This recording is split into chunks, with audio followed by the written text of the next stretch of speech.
So in this lecture we are going to start modeling with Crashbox. So first of all we need to create this Crashbox. So here you can see the dimensions. So this Crashbox is of square cross section, so it is 25 by 25 and the length is 150. Thickness of this Crashbox is 1 mm. And we are going to also create the rigid wall. So this is basically our rigid wall. Now for this rigid wall, the dimensions are 50 by 50. So rigid means it is not going to be an elastic body. Rigid means we are not going to consider the deformations in this body. So now let's go to Abaqus and start modeling this. So first of all, I will clear all Abaqus environment, click on new. After that, I will go to part, right click, create. So I will give it name. Let's say this is our Crashbox. The type is deformable body. This is 3D. And we are going to create this as a shell. And we are going to create the extrusion. So click on this extrusion and click continue. So dimensions are 25 by 25. I am going to take, this is 25 and this is 25. So cancel this, click done, and this depth is 150. So click OK. So now you can see the part 1 Crashbox has been created. We are going to create the part 2. So right click here, click on create. So this is our rigid wall. So give it name wall. In the type it is going to be discrete rigid. To create the rigid wall we have two options, discrete or analytical. So analytical wall is like a wall that is created by set of equations. So in such type of problem it is better to choose the discrete rigid wall. Now select discrete. This is also going to be a shell body, but we are going to create with planar. So click continue. So this is rectangular in profile, so draw this, and these dimensions are 50 by 50. So this is 50 and again this is 50.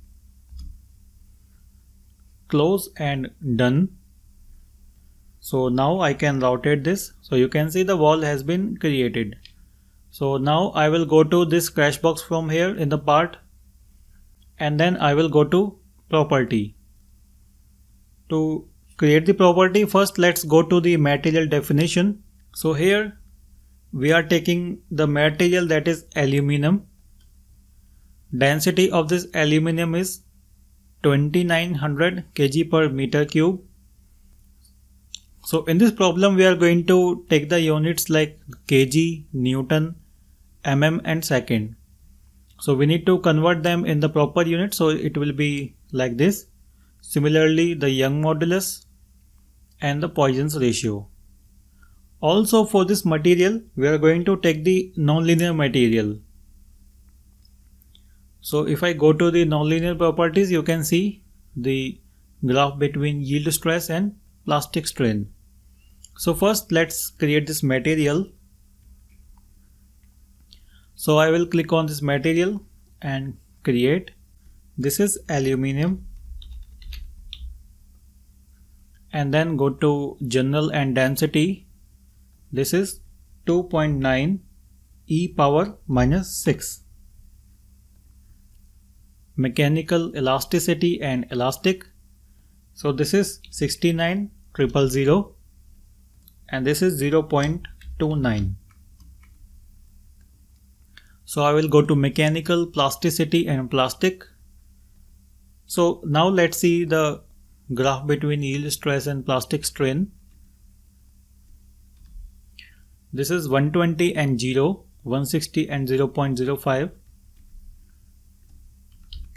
Insert the values. So this is 0 and 160, 0.05. Press enter. This is 200 and 0.07, 200 0.07, 220 is 0.1, 240 is 0.15. So now we have defined the nonlinear properties. I will click OK. Click dismiss. I will go to section manager, create. This is section for the box. Click on shell and then click continue. Here the thickness we are taking is 1 mm. Click OK. Click dismiss. Now go to section assignment manager. So I will create this. Select this complete body, hold down the shift key and select everything. Done. So now assign this section box and the aluminium from here. In the definition, I'm going to select this as a middle surface. So click OK. So now the color has been turned to green. It means the property has been assigned. Click cancel. If you want to check the thickness here, you can zoom in here. Now you cannot see the thickness. So I will go to view, go to part display options. Here in the idealization, I will go to check on this render shell thickness. Click apply. So now you can see it has applied the thickness to this shell body. So in this way you can view the thickness. So I will make a uncheck on this, click apply, click OK.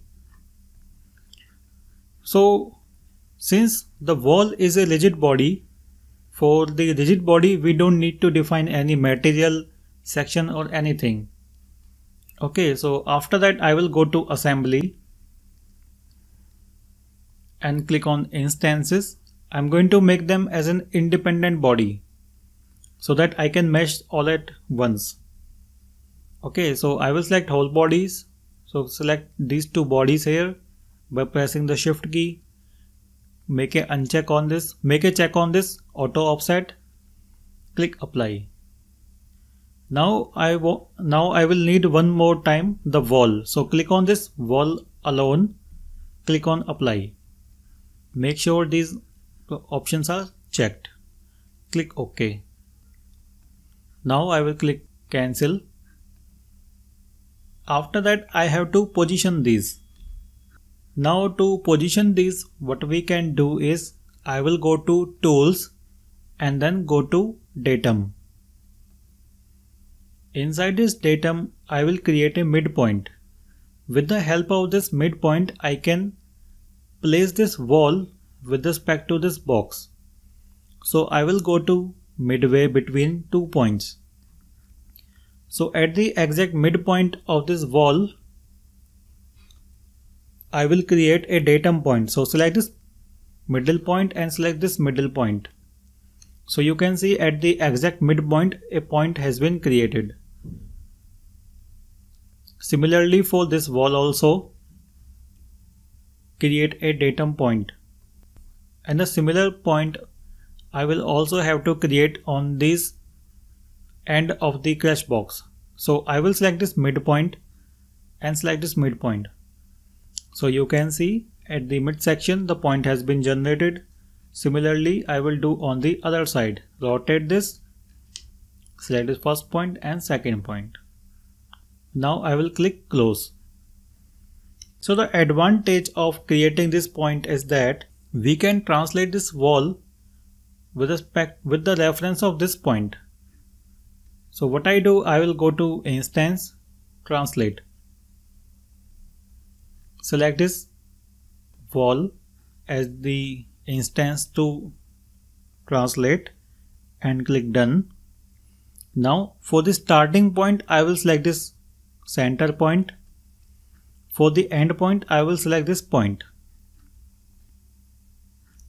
Click OK. Similarly one more time I will go to translate. Select this instance. Click done. Starting point and then rotate this.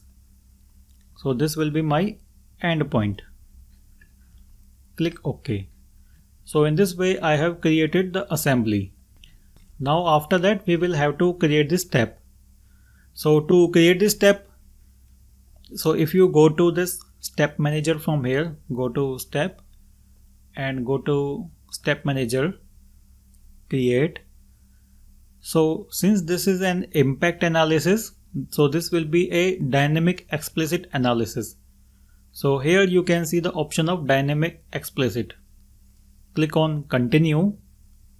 Now here you can see the time period.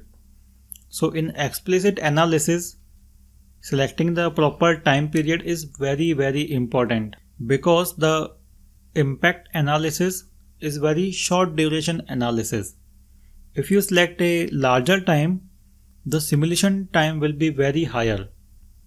So generally the time is in milliseconds.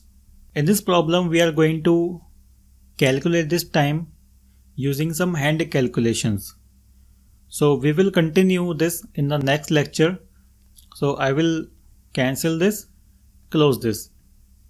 So I'm going to save this file. You can go to this file for your reference. I will go to save as. I have created a Crashbox folder. You can directly access this file.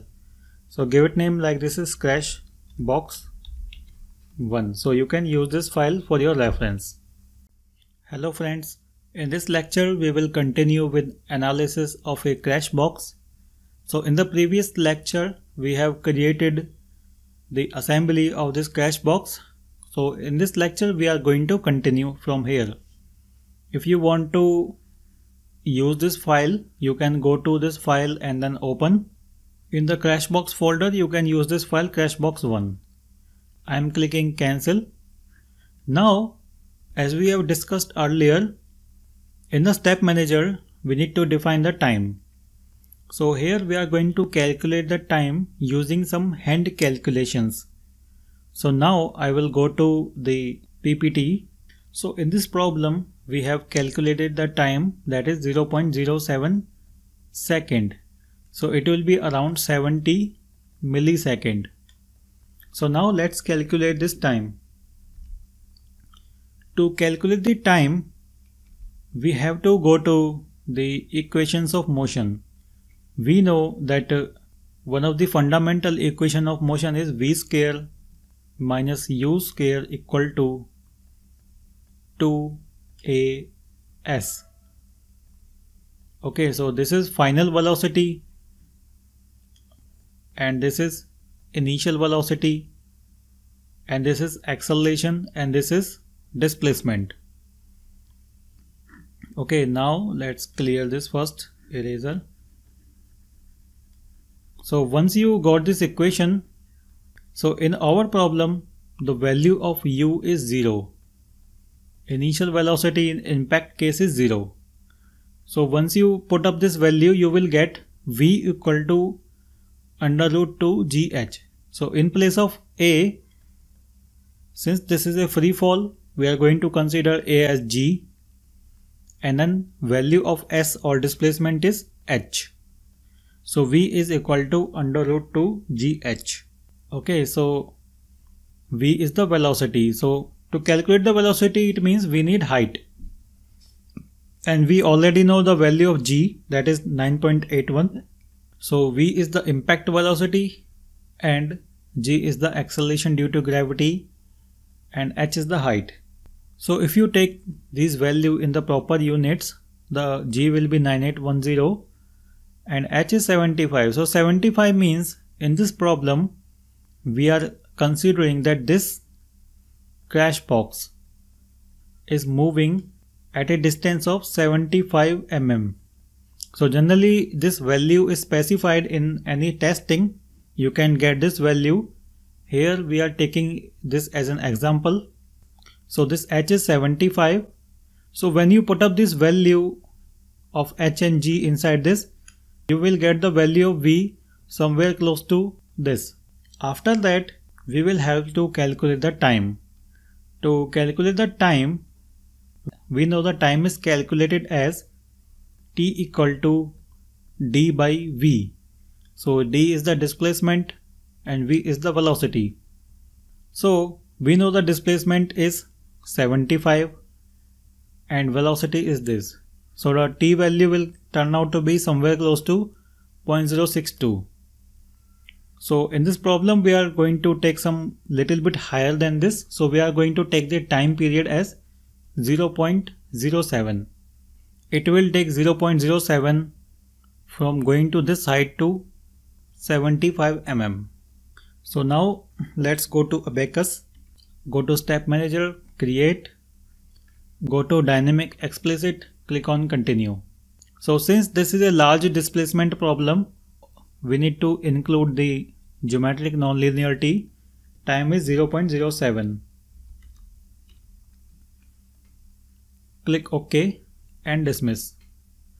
Now we need to define the contact between the bodies. To define the contact, first let's understand the contact between bodies. So here you can see in the interaction manager, first of all, self contact is allowed with the friction value of 0.2. Self contact means this body is going to self contact with itself. Because of the crumpling, some part of it will touch by itself. And wall is constrained as rigid body. Between the wall, so here is the wall and this box, we are going to consider this as a tie contact. And in the real life situation, you can see this will be glued. So glue means these are tied, or you can say the bolted connections. Similarly, on the bottom, we will have the tie contact between them. Now you can see for the one side we have surface, complete surface. On the other side we have only the edge. It means we have edge and surface contact. So in this type of situation we are going to use the node to surface contact. For this crash box we are going to take the nodes. For this wall we are going to take the surface. And then we are going to create the contact. So to create these nodes we need to first mesh this. So I will go to Abaqus. To create the node set, first we need to mesh this. So I will go to Mesh and then I will go to Seed. Since we have selected them as independent assembly, we are going to select everything at once in the assembly module and click Done. And the size I am taking, let's say 2. Let's say the size is 2. Since this is dynamic analysis, we have to take some little smaller size. So I will click on Apply and click OK. Click Done. Click on this mesh, select everything and Done. Click Done. So if I zoom in here, you can see the mesh is proper. Now to create the contact between this wall and this box, we need to create the node set. So I will explain you later how can we use these node sets to create the contact between bodies. First let's place this in a better view. I will click on this ZX view. Click on this ZX. So here you will see Z is in top and X in horizontal. Click on this perspective view, turn off. So this will be our bottom side, this will be our top side. Now I will go to assembly. I don't need these walls. So here you can see in the instance wall 1 and wall 2. So let me rotate this. I will right click on this wall, I will hide this. Similarly right click on this wall to hide this. Click on this ZX view. Now I will create the node set. So I will go to Tools, Set, Create. In the type I will have to select node set. Give it some name, like this is node set for bottom. So give it name bottom. Continue. Zoom in here. Hold down the shift key and draw a rectangle like this. So if I rotate this, it will select all the nodes from this bottom part. Click OK. So now I have created a node set of this bottom nodes. Similarly, I will create a node set of top nodes. So click on ZX view once again, zoom in here, tools, set, create, node. So this is nset for the top. Okay, this is top. Continue. Once again hold down the shift key, draw the rectangle, select only these top nodes. Click done. So in this way I have created the node set. Now I can go to this wall, right click, show, wall to right click, show. So the set has been created. I will go to this interaction manager. In the interaction manager, first of all I will create the friction property. So go to property manager, create, give it name that this is friction.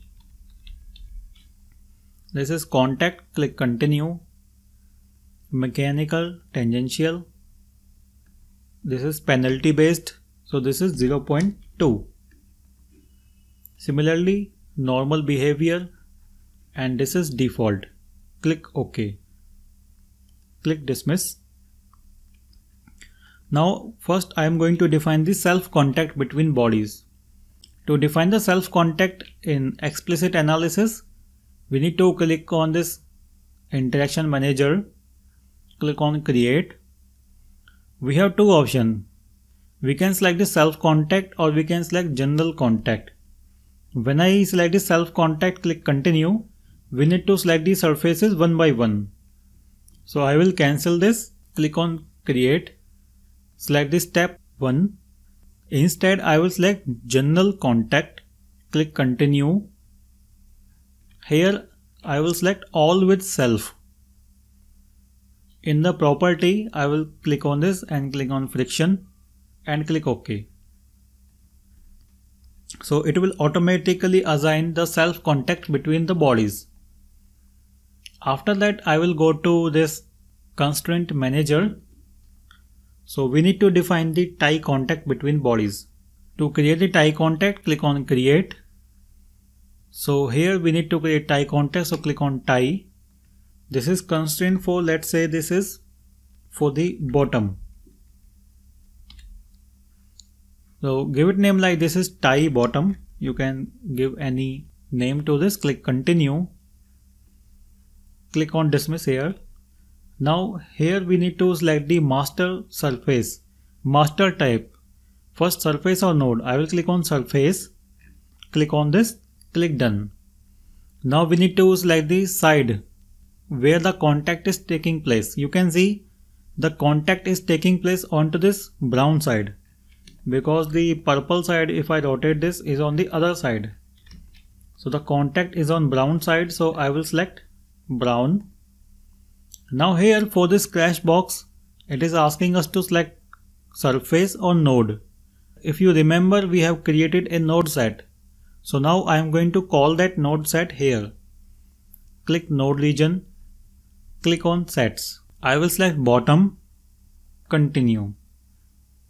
Now here in the discretization, I will select by default. The software will automatically select according to the requirement. We have two options, adjust slave element and tie rotation. Adjust slave element means it is going to adjust or move the slave surfaces. This may happen when the meshing is not proper. So I'm going to uncheck on this right now. And also the tie rotational degree of freedom. So if you have any rotational degree of freedom, it is automatically going to tie this. I will uncheck on this, click OK. You can see the contact has been created. Similarly, I will create a tie contact for the top. So I will go to interaction, create. This is tie for the top. Continue, click on dismiss here. Here surface, select this surface, done.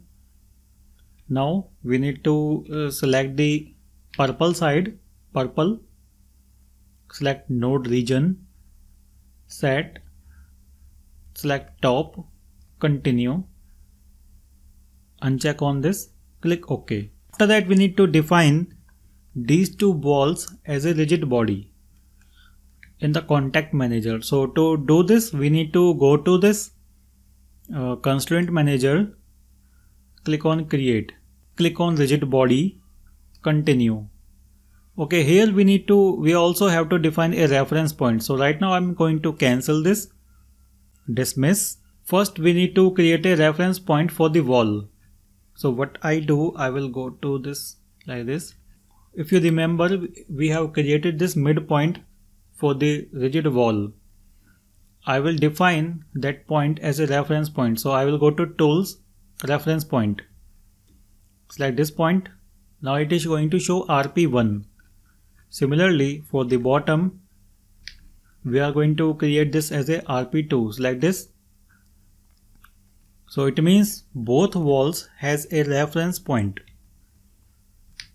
Okay, now I will go to this constraint manager, create, rigid body, give it some name, click continue. Here we can select body, pin, tie, nodes, like this. This is our body, click on body, click on this arrow highlighting. Now select this surface or this complete wall, done. Here we need to select a reference point for this body. Click on this arrow and then select this reference point. Click OK. Similar thing we need to do for the bottom rigid wall. Rotate this, create, rigid body, continue, body, and then pick this arrow, select this, done. Reference point, select this reference point, click OK. Click dismiss. Now the contact between bodies has been defined. So we will continue this in the next lecture. I can save this file, save as. I'm going to save this file as Scratchbox 2 and OK.